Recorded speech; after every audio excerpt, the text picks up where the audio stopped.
הבאנו שלום, הבאנו שלום, הבאנו שלום.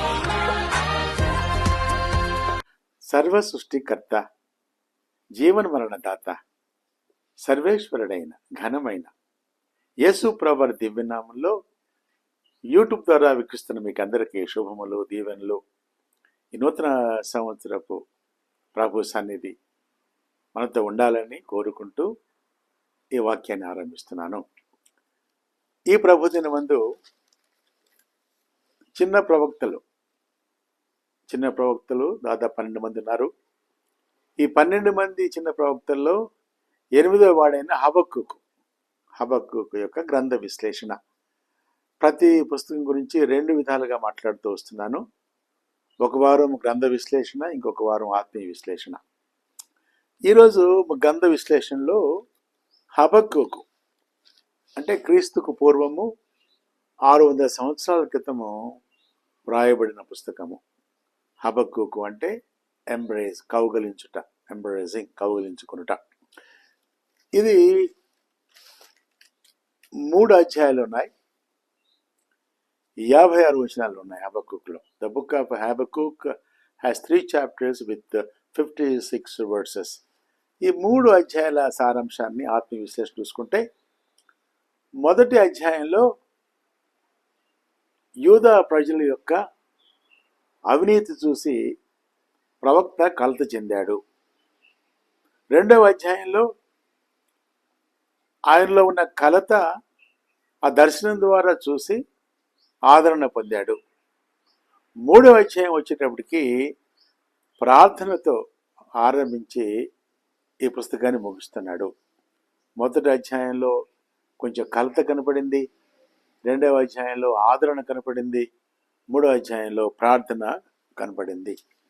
కాబట్టి ఇది ఒక అద్భుతమైన, అంటే హబక్కూకు అంటే ప్రశ్నించే ప్రవక్త. సర్వేశ్వరుని ప్రశ్నించాడు. ఆయన వేసిన 2 ప్రశ్నలకు జవాబు దొరికింది. ఆయన ప్రశ్న ఏంటంటే, దేవునికి దూరంగా ఉన్న అవినీతిమయమైన యూదా దేశాన్ని నువ్వు శిక్షించవా? దేవుడు అంటాడు, నేను శిక్షిస్తాను, వీరి కొరకు బబులోను వారిని ఏర్పాటు చేశాను అంటాడు. 2వ ప్రశ్న ఏంటంటే, యూదా వారి కంటే కూడా ఇంకా అవినీతి కదా వాళ్ళు అంటాడు. అప్పుడు ప్రభు అంటాడు, వారికి నేను శ్రమలు పెట్టాను అని ఒక 5 శ్రమలు 2వ అధ్యాయము 6వ వచనం నుండి 14 వరకు ఉంటే మీరు చదువుకోవచ్చు. సరే, ఈరోజు గ్రంథ విశ్లేషణలో ఈ పుస్తకం యొక్క అంశం ఏంటంటే, విశ్వాసము ద్వారా బ్రతుకుట. నీతిమంతుడు విశ్వాస మూలముగా బ్రతుకును. ఈ మాట అంటే ప్రశ్నించే ప్రవక్త నుండి వచ్చిన ఈ మాట క్రొత్త నిబంధనలో అపోస్తులైన పౌలు, సౌలు అంటే కూడా ప్రశ్నించేవాడే. సౌలు అనే మాటకు అర్థం ప్రశ్నించేవాడు, ఆస్క్ ఫర్. ఈ ప్రశ్నించే సౌలు మరి పౌలుగా మార్చబడి, పరిశుద్ధుడిగా మార్చబడి, అపోస్తులుగా మార్చబడి, యేసు ప్రభు వారు తరువాత ఎక్కువగా ఆయన గురించి చెప్పిన పుస్తకాలు, రాసిన 13 పుస్తకాల సారాంశం కొత్త నిబంధన కనపడుతుంది. కాబట్టి ఈ ప్రశ్నించిన ప్రవక్త చెప్పిన మాట క్రైస్తవ సంఘాన్ని ఉజ్జీవపరిచింది అనే మాట జ్ఞాపకం చేస్తున్నాను. ఎందుకంటే ఆ మాట 380 సంవత్సరంలో సెయింట్ అగస్టిన్గా మార్చింది ఆ మాట.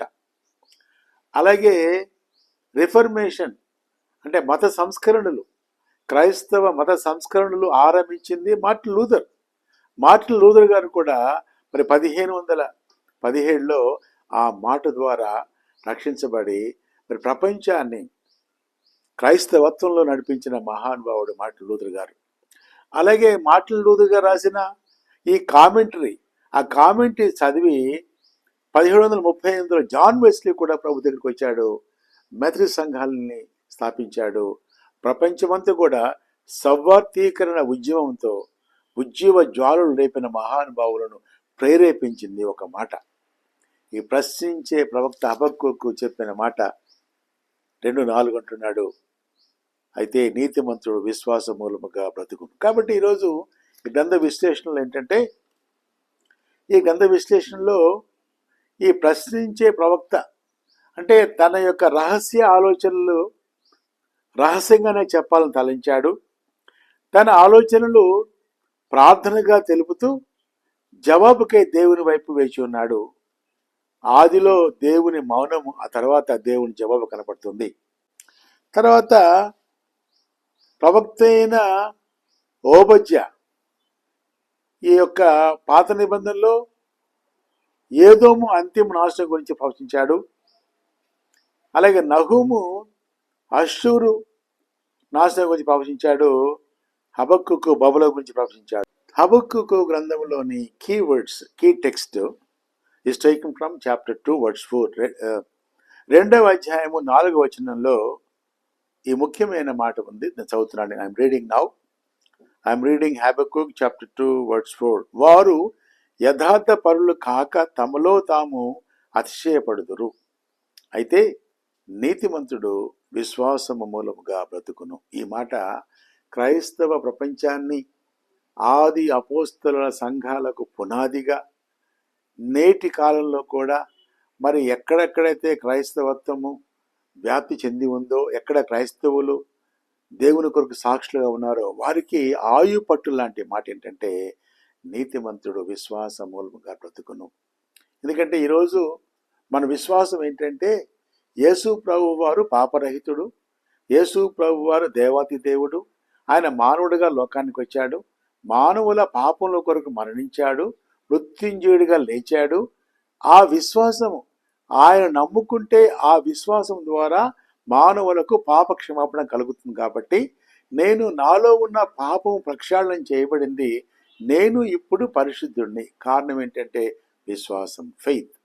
ఆ విశ్వాసం మూలంగానే నేను ఈరోజు నీతిమంతుడిగా ఉన్నాను. ఈ సారాంశాన్ని అద్భుతంగా చెప్పిన మాడు, ప్రథమంగా చెప్పిన ప్రవక్త హబక్కుకు దీన్ని ప్రచురపరిచింది అపోస్తలుడైన పౌలు గారు. పరిశుద్ధాత్మ దేవుడు సంఘాలకు ఈ మాట గొప్ప ఆదరణగా ఇచ్చినందుకు దేవునికి మహిమ చెల్లిస్తున్నాం. సరే, ఈ గ్రంథ విశ్లేషణలో మరి ప్రాముఖ్యంగా చూసుకుంటే ఇక్కడ ఒక మాట మనం జ్ఞాపకం చేసుకోవాలి. 1:12 అంటాడు, యెహోవా నా దేవా, నా పరిశుద్ధ దేవా, ఆది నుండి నువ్వు ఉన్నవాడు కావా? మేము మరణము నందము. యెహోవా తీర్పు తీర్చుటకు నీవు వారిని నియమించున్నావు. ఆశ్రయ దుర్గమా, మమ్మను దండించుటకు వారిని పుట్టించితివి. ముందుగా ప్రశ్నించాడు ఈ ప్రవక్త. తర్వాత దేవుని జవాబు పొందుకున్న తర్వాత దేవుణ్ణి ఆయన ఘనపరుస్తున్నాడు. నా దేవా, నా పరిశుద్ధ దేవ అంటూ ఆయన పూజిస్తున్నాడు, ఆరాధిస్తున్నాడు. కాబట్టి హబక్కుకు ద్వారా ఈ గ్రంథ విశ్లేషణలో ఈ యొక్క 56 వచనాల్లో ప్రశ్నలతో ఆరంభించబడి చివరి అధ్యాయంలో ప్రస్తుతితో ముగించబడుతుంది. ఇది ఈ గ్రంథం యొక్క సారాంశంగా ఉంటుంది. ఒకవేళ సారాంశంగా చెప్పాలంటే హబక్కులోని మొదటి 2 అధ్యాయాలు బాహ్య లోకంలో గందరగోళం, జాగ్రత్తగా వినండి, అవుట్వర్డ్ కన్ఫ్యూజన్.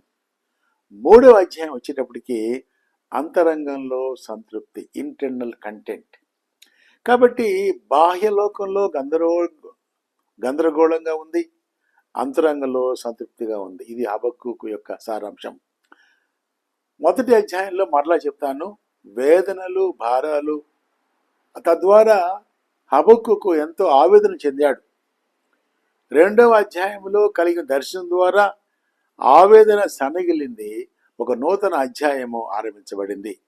ముగింపుగా ప్రార్థన మరియు కీర్తనతో ముగించాడు, స్తుతించాడు. ఇది సంఘ సంస్కరణలకు, సంఘ చరిత్రకు, రిఫర్మేషన్కి మూలంగా ఉన్న మాట. కాబట్టి ఈ 3 అధ్యాయాల సారాంశము ఎంతో ప్రాముఖ్యమైనది. ఇంకొక మాట చెప్పాలంటే అంటున్నాడు, 3వ అధ్యాయంలో ఒక మాట అడుగుతాడు 2వ వచనంలో, సంవత్సరములు జరుగుచుండగా నీ కార్యము నూతన పరచుమనే మాట కూడా సార్వత్రిక సంఘాలకు ఓ దీవెనగా, ఓ ఆశీర్వాద కారణంగా ఉంటుంది. కాబట్టి హబక్కుకు అద్భుతమైన వాడు. కాబట్టి అంటే కౌగిలించుకొనుట అనే మాటతో ఆరంభించబడింది. కాబట్టి ఈ హబక్కుకు గ్రంథము క్రైస్తవులకు చాలా ప్రాముఖ్యమైన గ్రంథంగా మనం జ్ఞాపకం చేసుకుంటాం. హబక్కుకు ఇర్మియాకు సమకాలికుడు. అయితే తన సమకాలీకుడైన ఇర్మియా వలె హబక్కుకు భ్రష్ట స్థితిలో ఉన్న యూదాను ఉద్దేశించి ప్రవచించలేదు. శేషించిన భక్తిపరులు దేవుని తీర్పును అర్థం చేసుకోవాలని, దేవుని ప్రశ్నించి తర్వాత జవాబులు పొందుకొని మిగిలిన వారిని హెచ్చరించి ఒక అంతర్మదనంలో వెళ్ళిపోయినాడు ప్రవక్త. అంచేత ఈ 12వ వచనాన్ని చదువుతున్నప్పుడు మరి తనకు తాను అంతర్మదనం చేసుకుని ఒక గంభీరమైన వాక్యం పలికాడు. ఆ సారాంశమే యెహోవా నా దేవా, నా పరిశుద్ధ దేవా అని చెప్తున్నాడు. కాబట్టి దేవునిని ప్రశ్నించాడు, ప్రశ్నలకు జవాబు పొందాడు, తర్వాత ఆరాధనతో ముగించిన వాడిగా కనపడుతున్నాడు. కాబట్టి ఈ గ్రంథ విశ్లేషణలో అర్థం ఏంటంటే దేవుణ్ణి మరి ప్రశ్నించే స్వభావం ఉండకూడదు. దేవుని ప్రశ్నించిన తర్వాత ఒకలాంటి అంతర్మదనం కలుగుతుంది. అంతర్మదనంలో జవాబు పొందిన తర్వాత దేవుణ్ణి పూజించేవాడిగా హబక్కుకు ఒక మార్గదర్శకంగా మనం కనపడుతున్నాడు. మొదటి అధ్యాయంలోనే ప్రశ్నించాడు, జవాబు పొందాడు, సంతృప్తి చెందాడు. తర్వాత 12వ అధ్యాయంలో ఆరాధించినట్టుగా చూస్తున్నాము. కాబట్టి ఈ హబక్కుకు ద్వారా గ్రంథ విశ్లేషణ ఏంటంటే ఏ మానవుడు కూడా దేవుణ్ణి ప్రశ్నించకూడదు. సార్వభౌమత్వం కలిగిన దేవుడు మనతో ఉంటాడు, మనతోనే ఉంటాడు, మనల్ని కాపాడుతాడు అనే భావంతో జీవితం సాగాలని ఈ నూతన సంవత్సరంలో దేవుని ద్వారా హెచ్చరించబడిన మనము ఆ మాటలు అర్థం చేసుకొని అలాగ జీవించడానికి ఆ ప్రభువు వారు మనకు సహాయం చేయను గాక. ప్రార్థన చేసుకుంటాం, ప్రార్థిద్దాం.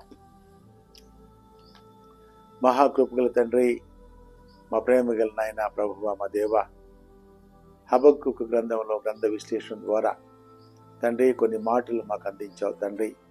ప్రభువా, బాహ్యంలో ఎంతో గందరగోళంగా ఉన్న ఇదో దేశము, అలాగే నాయన ప్రవక్త కూడా ఎంతో అంతర్మదనం చెందాడు, ఎంతో ప్రభు మదన పడ్డాడు, ప్రశ్నించాడు, జవాబు పొందాడు, అన్యాయస్తులు వర్ధిల్లుతున్నారు అని బాధపడ్డాడు ప్రభువా. తర్వాత మీ జవాబు పొంది ఆరాధించేవాడు ఉన్నాడు ప్రభువా. కాబట్టి తండ్రి ఈరోజు మాకు వింటున్న మాకు హబక్కుకు తండ్రి హబక్కు గ్రంథం నుంచి మేము కొన్ని మాటలు నేర్చుకొని ప్రభువా తండ్రి నేను ఎలాంటి పరిస్థితుల్లో కూడా నిన్ను ప్రశ్నించేవారిగా ఉండకుండా కేవలం నిన్ను పూజించేవారిగా ఉండాలని ఈ పుస్తకం ద్వారా మాకు జ్ఞానోదయం కలిగించావు తండ్రి. ప్రభువా, సంవత్సరం జరుగుతుండగా నీ కార్యం ముద్రపరచమనే మాట తండ్రి ఎంత ఆదరణ, సార్వత్రిక సంఘాలకు ఆదరణ, అలాగే నీతిమంతుడు విశ్వాస మూలంగా జీవిస్తాడు. కాబట్టి ఈరోజు మేము నీతిమంతులుగా ఉన్నామంటే మాకున్న విశ్వాసము, మా విశ్వాసం ప్రభువా, మా పాపములు క్షమించబడ్డాయి, మా పాపం కొరకు మీరు మరణించారు, మమ్మల్ని తీసుకెళ్ళటానికి మీరు వస్తారు. కాబట్టి ఆ విశ్వాస యాత్రలో మాకు తండ్రి స్ఫూర్తిగా ఉన్న వాక్యాన్ని బట్టి పరిశుద్ధాత్మ దేవ వ్రాయించిన మాటలను బట్టి నీకు వందనాలు తెలియజేసుకుంటూ స్తుతి మహిమ ఘనత ప్రభావాలు మీకు ఆరోపించుకుంటూ యేసు ప్రభు నామములో ప్రార్థించి అడిగి వేడుకొంచున్నాం తండ్రి. తండ్రి కుమార పరిశుద్ధాత్మ దేవుని సన్నిధి, సహాయము, సహవాసము, సమాధానం, స్వస్థత మనకు, మన బిడ్డలకు, ప్రభు బిడ్డలకు మన జీవితకాల పర్యంతము తోడైండును గాక. Amen, amen, amen. Shalom, blessing to all. దేవుడు మనల్ని దీవించును గాక.